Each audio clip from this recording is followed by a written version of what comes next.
오늘 아침 신문 살펴보도록 하겠습니다. 먼저 조선일보 보시겠습니다. 메르스 사태가 한 달이나 이어진 것은 초기 열흘, 초동 방역을 놓친 데다 제대로 된 매뉴얼이 없어서였다는 분석을 다루고 있습니다.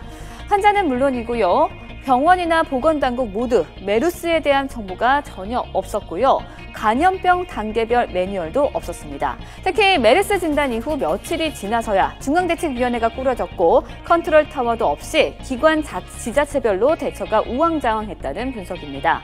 그런데 아직도 문제가 심각합니다. 동아일보 보시죠. 확진 환자가 입원한 강동 경희대병원의 부실관리 실태를 보도하고 있는데요.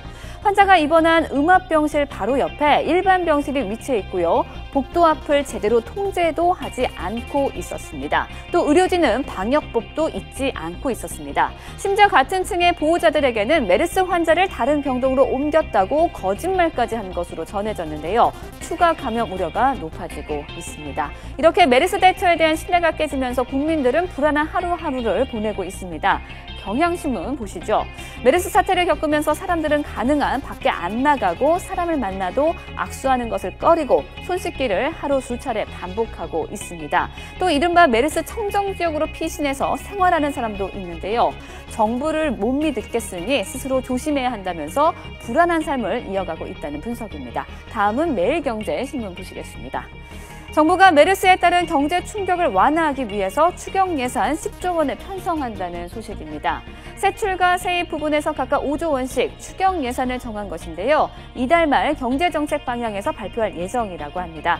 애초 15조에서 20조 원까지 추경을 할 것이라는 전망도 나왔지만 추경이 메르스 대응용 이상이 되면 대외적으로 잘못된 신호를 줄 수 있어서 10조 원으로 결정을 했다고 합니다. 마지막으로 한국일보 보시겠습니다.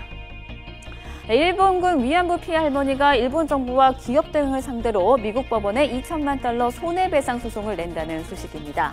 소송을 내는 사람은 88살 유희남 할머니이신데요. 이달 말쯤 미국 캘리포니아주 연방법원에 소송을 낼 예정이라고 합니다. 위안부 할머니들을 매춘부라고 표현한 상케이 신문도 포함시켰는데 위안부 문제 해법을 도출하는 데 어떤 영향을 미칠지 주목되고 있습니다. 지금까지 아침신문 일면 살펴봤습니다.